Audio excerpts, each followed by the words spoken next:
प्रेम से बोलिए श्री सत्यनारायण भगवान की जय। हरे कृष्णा। ओम नमः शिवाय। भगवान श्री सत्यनारायण का आशीर्वाद आप सभी भक्तों पर सदा सर्वदा बना रहे। आप सभी का दिन शुभ और मंगलमय हो। हे प्रिय भक्तों, चैत्र पूर्णिमा के दिन यदि पूर्ण श्रद्धा भाव और सच्ची आस्था से श्री सत्यनारायण भगवान की उपासना की जाए और उनकी कथा का श्रवण या पठन किया जाए तो सांसारिक सुखों के साथ साथ मरणोपरांत मोक्ष की प्राप्ति होती है। तो चलिए पूर्ण श्रद्धा भाव से मन में भगवान श्री सत्यनारायण का ध्यान करते हुए सुनते हैं श्री सत्यनारायण भगवान की संपूर्ण व्रत कथा। एक समय की बात है, नैमिषारण्य तीर्थ में सोनिकादि 88 जा ऋषियों ने श्री सूत जी से पूछा, हे प्रभु, इस कलयुग में वेद विद्या रहित मनुष्य को प्रभु भक्ति किस प्रकार मिल सकती है तथा उनका उद्धार कैसे होगा।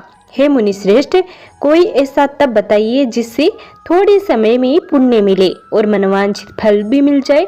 इस प्रकार की कथा सुनने की हम इच्छा रखते हैं। सर्वशास्त्रों के ज्ञाता श्री सूत जी बोले, हे वैष्णव में पूज्य, आप सभी ने प्राणियों के हित की बात पूछी है, इसलिए मैं एक ऐसे श्रेष्ठ व्रत को आप लोगों को बताऊंगा जिसे नारद जी ने श्री लक्ष्मी नारायण जी से पूछा था और लक्ष्मीपति ने मुनि श्रेष्ठ नारद जी से कहा था। आप सब इसे ध्यान से सुनिए। एक समय की बात है, योगीराज नारद जी दूसरों के हित की इच्छा के लिए अनेकों लोकों में घूमते हुए मृत्यु लोक में आ पहुँचे। यहाँ उन्होंने अनेक योनियों में जन्मे प्राय सभी मनुष्यों को अपने कर्मों द्वारा अनेकों दुखों से पीड़ित देखा। उनका दुख देखकर नारद जी सोचने लगे कि कैसा यत्न किया जाए जिसके करने से निश्चित रूप से मानव के दुखों का अंत हो जाए। इसी विचार पर मनन करते हुए वह विष्णु लोक में गए। वहाँ वह देवों के ईश नारायण की स्तुति करने लगे, जिनके हाथों में शंख चक्र और पद थे, गले में वरमाला पहने हुए थे।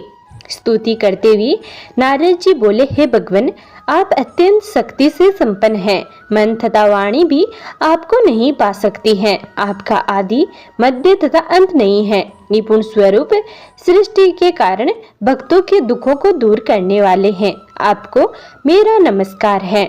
नारद जी की स्तुति सुनकर भगवान श्री विष्णु बोले, हे मुनि श्रेष्ठ, आपके मन में क्या बात है? आप किस काम के लिए पधारे हैं, उसे निसंकोच कहो। इस पर नारद मुनि बोले कि मृत्यु लोक में अनेक योनियों में जन्मे मनुष्य अपने कर्मों के द्वारा अनेकों दुखों से दुखी हो रहे हैं। हे नाथ, आप मुझ पर दया रखते हैं तो बताइए कि वो मनुष्य थोड़े से प्रयास से ही अपने दुखों से कैसे छुटकारा पा सकते हैं। भगवान श्री हरि विष्णु बोले, हे नारद, मनुष्यों की भलाई के लिए तुमने बहुत अच्छी बात पूछी है, जिसके करने से मनुष्य मोह से छूट जाता है। वह बात मैं कहता हूँ, उसे सुनो। स्वर्ग लोक व मृत्यु लोक दोनों में एक दुर्लभ उत्तम व्रत है जो पुण्य देने वाला है। आज प्रेमवश होकर मैं उसे तुमसे कहता हूँ। श्री सत्यनारायण भगवान का यह व्रत अच्छी तरह विधान पूर्वक करके मनुष्य तुरंत ही यहाँ सुख भोगकर मरने पर मोक्ष पाता है। श्री हरि के वचन सुनकर नारद जी बोले कि उस व्रत का क्या फल है और उसका क्या विधान है। यह व्रत किसने किया था? इस व्रत को किस दिन करना चाहिए? सभी कुछ विस्तार से बताइए। नारद जी की बात सुनकर भगवान श्री हरि विष्णु बोले, दुख व शोक को दूर करने वाला, यह सभी स्थानों पर विजय दिलाने वाला है। मानवों को भक्ति व श्रद्धा के साथ शाम को श्री सत्यनारायण की पूजा धर्मपरायण होकर ब्राह्मणों व भाई बंधुओं के साथ करनी चाहिए। भक्ति भाव से नैवेद्य केले का फल, घी, दूध और गेहूं का आटा सवाया ले। गेहूं के स्थान पर सांटी का आटा, शक्कर तथा गुड़ लेकर वह सभी भक्षण योग्य पदार्थों को मिलाकर भगवान का भोग लगाएं। ब्राह्मणों सहित बंधु बांधवों को भी भोजन कराएं। उसके बाद स्वयं भोजन करें। भजन कीर्तन के साथ भगवान की भक्ति में लीन हो जाएं। इस तरह से सत्यनारायण भगवान का यह व्रत करने पर मनुष्य की सारी इच्छाएं निश्चित रूप से पूरी होती हैं। इस कलिकाल अर्थात कलयुग में मृत्यु लोक में मोक्ष का यही एक सरल उपाय है। सूत जी बोले, हे ऋषियों, जिसने पहले समय में इस व्रत को किया था उसका इतिहास कहता हूँ, ध्यान से सुनो। सुंदर काशीपुरी नगरी में एक अत्यंत निर्धन ब्राह्मण रहता था। भूख प्यास से परेशान वह धरती पर घूमता रहता था। ब्राह्मणों से प्रेम करने वाले भगवान ने एक दिन ब्राह्मण का वेश धारण कर उसके पास जाकर पूछा, हे विप्र, नित्य दुखी होकर तुम पृथ्वी पर क्यों घूमते हो?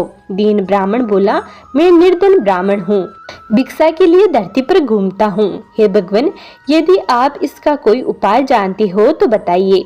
वृद्ध ब्राह्मण कहता है कि सत्यनारायण भगवान मनोवांछित फल देने वाले हैं, इसलिए तुम उनका पूजन करो। इसे करने से मनुष्य सभी दुखों से मुक्त हो जाता है। वृद्ध ब्राह्मण बनकर आए सत्यनारायण भगवान उस निर्धन ब्राह्मण को व्रत का सारा विधान बताकर अंतर्ध्यान हो गए। ब्राह्मण मन ही मन सोचने लगा कि जिस व्रत को वृद्ध ब्राह्मण करने को कह गया है मैं उसे जरूर करूंगा। यह निश्चय करने के बाद उसे रात में नींद नहीं आई। वह सवेरे उठकर सत्यनारायण भगवान के व्रत का निश्चय कर भिक्षा के लिए चला गया। उस दिन निर्धन ब्राह्मण को भिक्षा में बहुत धन मिला, जिससे उसने बंधु बांधवों के साथ मिलकर श्री सत्यनारायण भगवान का व्रत संपन्न किया। भगवान सत्यनारायण का व्रत संपन्न करने के बाद वह निर्धन ब्राह्मण सभी दुखों से छूट गया और अनेक प्रकार की संपत्तियों से युक्त हो गया। उसी समय से यह ब्राह्मण हर माह इस व्रत को करने लगा। इस तरह से सत्यनारायण भगवान के व्रत को जो भी मनुष्य करेगा वह सभी प्रकार के पापों से छूटकर मोक्ष को प्राप्त होगा। जो मनुष्य इस व्रत को करेगा वह भी सभी दुखों से मुक्त हो जाएगा। सूत जी बोले कि इस तरह से नारद जी से नारायण जी का कहा हुआ श्री सत्यनारायण व्रत को मैंने तुमसे कहा। हे विप्रो, मैं अब और क्या कहूँ? ऋषि बोले, हे मुनिवर, संसार में उस विप्र से सुनकर और किस किसने इस व्रत को किया, हम सब इस बात को सुनना चाहते हैं। इसके लिए हमारे मन में श्रद्धा का भाव है। सूत जी बोले, हे मुनियों, जिसने इस व्रत को किया है वे सब सुनो। एक समय वही विप्र धन और ऐश्वर्य के अनुसार अपने बंधु बांधवों के साथ इस व्रत को करने को तैयार हुआ। उसी समय एक लकड़ी बेचने वाला बूढ़ा आदमी आया और लकड़ियां बाहर रखकर अंदर ब्राह्मण के घर में गया। प्यास से दुखी हुआ लकड़ारा उनको व्रत करते देखकर विप्र को नमस्कार कर पूछने लगा कि आप ये क्या कर रहे हैं? तो उन्होंने बताया कि व्रत कर रहा हूँ तथा इसे करने से क्या फल मिलेगा, कृपया करके मुझे भी बताइए। ब्राह्मण ने कहा कि सब मनोकामनाओं को पूरा करने वाला यह सत्यनारायण भगवान का व्रत है। इसकी कृपा से ही मेरे घर में धन धान्य आदि की वृद्धि हुई है। ब्राह्मण से सत्यनारायण व्रत के बारे में जानकर लकड़ारा बहुत प्रसन्न हुआ। चरणामृत लेकर वह प्रसाद खाने के बाद वह अपने घर गया। लकड़ारे ने अपने मन में संकल्प किया कि आज लकड़ी बेचने से जो धन मिलेगा उसी से श्री सत्यनारायण भगवान का उत्तम व्रत करूंगा। मन में इस विचार को ले बूढ़ा आदमी सर पर लकड़ियां रखकर उस नगर में बेचने गया जहां धनी लोग ज्यादा रहते थे। उस नगर में उसे अपनी लकड़ी का दाम पहले से 4 गुना अधिक मिला। बूढ़ा प्रसन्नता के साथ दाम लेकर केले, शक्कर, घी, दूध, दही और गेहूं का आटा लेकर और सत्यनारायण भगवान के व्रत की अन्य सामग्रियां लेकर अपने घर गया।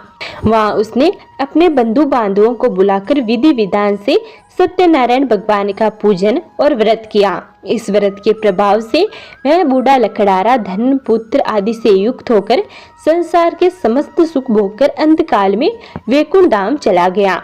सूत जी बोले, हे श्रेष्ठ मुनियों, अब आगे की कथा कहता हूँ। पहले समय में उल्का मुख नाम का एक बुद्धिमान राजा था। वह सत्यवक्ता और जितेंद्रिय था। प्रतिदिन देव स्थानों पर जाता और निर्धनों को धन देकर उनके कष्ट दूर करता था। उसकी पत्नी कमल के समान मुख वाली तथा सती साध्वी थी। बदरशिला नदी के तट पर उन दोनों ने श्री सत्यनारायण भगवान का व्रत किया।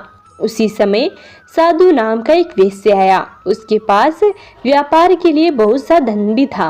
राजा को व्रत करते देखकर वह विनय के साथ पूछने लगा कि हे राजन, भक्ति भाव से पूर्ण होकर आप ये क्या कर रहे हैं? मैं सुनने की इच्छा रखता हूँ, तो आप मुझे बताइए।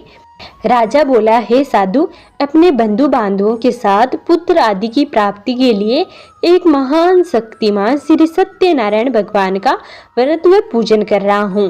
राजा के वचन सुनकर साधु आदर से बोला, हे राजन, मुझे इस व्रत का सारा विधान कहिए। आपके कथानुसार मैं भी इस व्रत को करूंगा। मेरी भी संतान नहीं है और इस व्रत को करने से निश्चित रूप से मुझे संतान की प्राप्ति होगी। राजा से व्रत का सारा विधान सुनकर व्यापार से निवृत्त होकर वह अपने घर गया। साधु वेश्या ने अपनी पत्नी को संतान देने वाले इस व्रत का वर्णन कर सुनाया और कहा कि जब मेरी संतान होगी तब मैं इस व्रत को करूंगा। साधु ने इस तरह के वचन अपनी पत्नी लीलावती से कहे।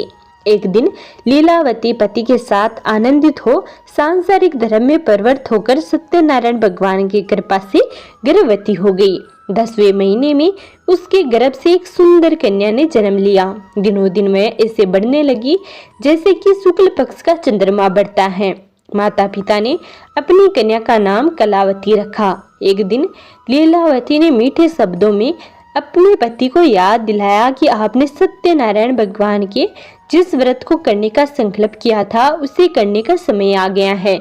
आप इस व्रत को करिए। साधु बोला कि हे प्रिय, इस व्रत को मैं उसके विवाह पर करूंगा। इस प्रकार अपनी पत्नी को आश्वासन देकर वह नगर को चला गया। कलावती पिता के घर में रहकर वृद्धि को प्राप्त हुई। साधु ने एक बार नगर में अपनी कन्या को सखियों के साथ देखा तो तुरंत ही दूध को बुलाया और कहा कि मेरी कन्या की योग्य वर देखकर आओ। साधु की बात सुनकर दूत कंचन नगर में पहुंचा और वहां देखभाल कर लड़की के सुयोग्य वाणिक पुत्र को ले आया। सुयोग्य लड़के को देखकर साधु ने बंधु बांधवों को बुलाकर अपनी पुत्री का विवाह कर दिया। लेकिन दुर्भाग्य की बात यह है कि साधु ने अभी भी श्री सत्यनारायण भगवान का व्रत नहीं किया। इस पर श्री सत्यनारायण भगवान क्रोधित हो गए और श्राप दिया कि साधु को अत्यधिक दुख मिले। अपने कार्य में कुशल साधु बनिया जमाई को लेकर समुद्र के पास स्थित होकर रत्नासारपुर नगर में गया। वहां जाकर दामाद ससुर दोनों मिलकर चंद्रकेतु राजा के नगर में व्यापार करने लगे। एक दिन भगवान सत्यनारायण की माया से एक चोर राजा का धन चुराकर भाग रहा था। उसने राजा के सिपाहियों को अपना पीछा करते देखकर चुराया हुआ धन वहां रख दिया जहां साधु अपने जमाई के साथ ठहरा हुआ था। राजा के सिपाहियों ने साधु वेश्या के पास राजा का धन पड़ा देखा तो वह ससुर जमाई दोनों को बांधकर प्रसन्नता से राजा के पास ले गए और कहा कि उन दोनों चोरों को हम पकड़ लाए हैं, आप आगे की कार्रवाई की आज्ञा दे। राजा की आज्ञा से उन दोनों को कठिन कारावास में डाल दिया गया और उनका सारा धन भी उनसे छीन लिया गया। श्री सत्यनारायण भगवान के श्राप से साधु की पत्नी भी बहुत दुखी हुई। घर में जो धन रखा था उसे चोर चुरा ले गए। शारीरिक तथा मानसिक पीड़ा व भूख प्यास से अति दुखी हो अन्न की चिंता में कलावती ब्राह्मण के घर गई। वहां उसने श्री सत्यनारायण भगवान का व्रत होते देखा, फिर कथा भी सुनी। वह प्रसाद ग्रहण करके वह रात को घर वापस आई। माता ने कलावती से पूछा कि हे पुत्री, अब तक तुम कहाँ थी, तेरे मन में क्या है? कलावती ने अपनी माता से कहा, हे माता, मैंने एक ब्राह्मण के घर में श्री सत्यनारायण भगवान का व्रत देखा है। कन्या के वचन सुनकर लीलावती भगवान के पूजन की तैयारी करने लगी। लीलावती ने परिवार व बंधुओं से सत्यनारायण भगवान का पूजन किया और उनसे वर मांगा कि मेरे पति तथा जमाई शीघ्र घर आ जाएं। साथ ही यह भी प्रार्थना की कि हम सबका अपराध क्षमा कर दे। श्री सत्यनारायण भगवान इस व्रत से संतुष्ट हो गए और राजा चंद्रकेतु को सपने में दर्शन देकर कहा कि हे राजन, तुम उन दोनों वेश्यों को छोड़ दो और तुमने उनका जो धन लिया है उसे वापस कर दो। अगर तुमने ऐसा नहीं किया तो मैं तुम्हारा धन, राज्य व संतान सभी को नष्ट कर दूंगा। राजा को यह सब कहकर श्री सत्यनारायण भगवान अंतर्ध्यान हो गए। प्रातःकाल सभा में राजा ने अपना सपना सुनाया। फिर बोले कि वर्णिक पुत्रों को कैसे मुक्त कराकर सभा में लेकर आओ। दोनों ने आते ही राजा को प्रणाम किया। राजा मीठी वाणी में बोला, हे महानुभावों, भाग्यवश ऐसा कठिन दुख तुम्हें प्राप्त हुआ है, लेकिन अब तुम्हें कोई भय नहीं है। ऐसा कहकर राजा ने उन दोनों को नए वस्त्र आभूषण भी पहनाए और जितना धन उनका लिया था उससे दोगुना धन वापस कर दिया। दोनों वेश्ये अपने घर को चल दिए। सूत जी बोले कि वेश्य ने मंगलाचार कर अपनी यात्रा आरंभ की और अपने नगर की ओर चल दिए। उनके थोड़ी दूर जाने पर एक दंडी वेशधारी श्री सत्यनारायण भगवान ने उनसे पूछा, हे साधु, तेरी नाम में क्या है? अभिवाणी वर्णिक हंसता हुआ बोला, हे दंडी, आप क्यों पूछते हो? क्या धन लेने की इच्छा है? मेरी नाव में तो बेल व पत्ते भरे हुए हैं। वेश्या के कठोर वचन सुनकर भगवान बोले कि तुम्हारा वचन सत्य हो। दंडी ऐसे वचन कहकर वहां से दूर चले गए। कुछ दूर जाकर समुद्र के किनारे बैठ गए। दंडी के जाने के बाद साधु वेश्या ने नित्य क्रिया के पश्चात नाव को ऊंची उड़ते देखकर अचंबा माना और नाव में बेल पत्ते आदि देखकर वह मूर्छित होकर जमीन पर गिर गया। मूर्छा खुलने पर वह अत्यंत शोक में डूब गया। तब उसका दामाद बोला कि आप शोक ना मनाइए, यह दंडी का श्राप है, इसलिए हमें उनकी शरण में जाना चाहिए, तभी हमारी मनोकामना पूरी होगी। दामाद की बात सुनकर वह दंडी के पास पहुंचा और अत्यंत भक्तिभाव नमस्कार करके बोला, मैंने आपसे जो असत्य वचन कहे थे उनके लिए मुझे क्षमा दे।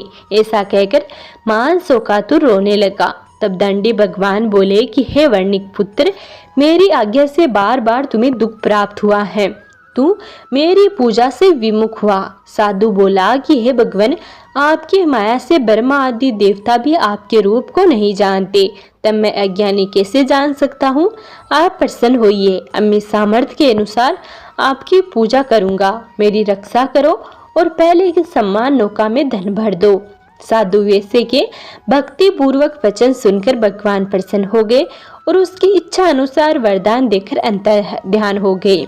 ससुर जमाई जब नाव पर आए तो नाव धन से भरी हुई थी। फिर वहीं अपने अन्य साथियों के साथ सत्यनारायण भगवान का पूजन कर अपने नगर को चल दिए। जब नगर के निकट पहुंचे तो दूत को घर पर खबर करने के लिए भेज दिया। दूत साधु की पत्नी को प्रणाम करके कहता है कि मालिक अपने दामाद के साथ शहर के निकट आ गए हैं। दूत की बात सुनकर साधु की पत्नी लीलावती ने बड़े हर्ष के साथ सत्यनारायण भगवान का पूजन कर अपनी पुत्री कलावती से कहा कि मैं अपने पति के दर्शन को जाती हूँ, तू कार्य पूर्ण कर शीघ्र आ जाना। माता के ऐसे वचन सुनकर कलावती जल्दी में प्रसाद छोड़कर अपने पति के पास चली गई। प्रसाद की अवज्ञा के कारण श्री सत्यनारायण भगवान रुष्ट हो गए और नाव सहित उसके पति को पानी में डुबो दिया। कलावती अपने पति को वहां ना पाकर रोती हुई जमीन पर गिर गई। नौका को डूबा हुआ देखकर वह कन्या को रोता हुआ देखकर साधु दुखी होकर बोला कि हे प्रभु, मुझसे तथा मेरे परिवार से जो भूल हुई है उसे क्षमा करे। साधु के दीन वचन सुनकर श्री सत्यनारायण भगवान प्रसन्न हो गए और आकाशवाणी हुई कि हे साधु, तेरी कन्या मेरे प्रसाद को छोड़कर आई है, इसलिए उसका पति अदृश्य हो गया है। यदि वह घर जाकर प्रसाद खाकर लौटती है तो उसे इसका पति अवश्य मिल जाएगा।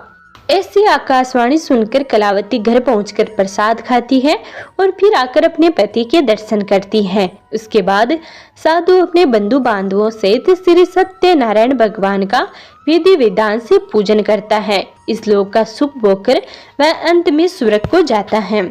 सूत जी बोले, हे ऋषियों, मैं और एक कथा कहता हूँ, उसे भी ध्यान पूर्वक सुनो। प्रजापालन में लिंग तुगध्वज नाम का एक राजा था। उसने भी भगवान का प्रसाद त्याग कर बहुत ही दुख सहन किया। एक बार वन में जाकर वन्य पशुओं को मारकर वह बड़ के पेड़ के नीचे आया। वहां उसने गांववालों को भक्ति भाव से अपने बंधु बांधवों के साथ सत्यनारायण भगवान का पूजन करते देखा। अभिमानवश राजा ने उन्हें देखकर भी पूजा स्थान में नहीं गया और न ही उसने भगवान सत्यनारायण को नमस्कार किया। ग्वालों ने राजा को प्रसाद दिया, लेकिन उसने वह प्रसाद भी नहीं खाया और प्रसाद को वहीं छोड़कर वह अपने नगर को चला गया। जब वह अपने नगर में पहुंचा तो वहां सब कुछ तहस नहस हुआ पाया, तो वह शीघ्र ही समझ गया कि यह सब भगवान ने किया है। वह दोबारा ग्वालों के पास पहुंचा और विधि पूर्वक पूजा करके प्रसाद खाया तो श्री सत्यनारायण भगवान की कृपा से सब कुछ पहले जैसा हो गया। दीर्घ काल तक सुख भोगने के बाद मरणोपरांत उसे स्वर्गलोक की प्राप्ति हुई। जो मनुष्य परम दुर्लभ इस व्रत को करेगा तो भगवान सत्यनारायण की अनुकंपा से उसे धन दाने की प्राप्ति होगी। निर्धन धनी हो जाता है और भय मुक्त होकर जीवन जीता है। संतानहीन मनुष्य को संतान सुख मिलता है और सारे मनोरथ पूर्ण होने पर मानव अंत काल में वैकुंठ धाम को जाता है। सूत जी बोले, जिन्होंने पहले समय में इस व्रत को किया था, अब उनके दूसरे जन्म की कथा कहता हूँ। वृद्ध सदानंद ब्राह्मण ने सुदामा का जन्म लेकर मोक्ष की प्राप्ति की। लकड़ारे ने अगले जन्म में निषाद बनकर मोक्ष पाया। उल्कामुख नाम का राजा दशरथ होकर वैकुंठ को गए। साधु नाम के वैश्य ने मोर ध्वज बनकर अपने पुत्र को आरे से चीरकर मोक्ष पाया। महाराज तुकध्वज ने स्वयंभू होकर भगवान में भक्ति युक्त होकर कर्म कर मोक्ष पाया। तो ये थी श्री सत्यनारायण भगवान की संपूर्ण कथा। प्रेम से बोलिए श्री सत्यनारायण भगवान की जय।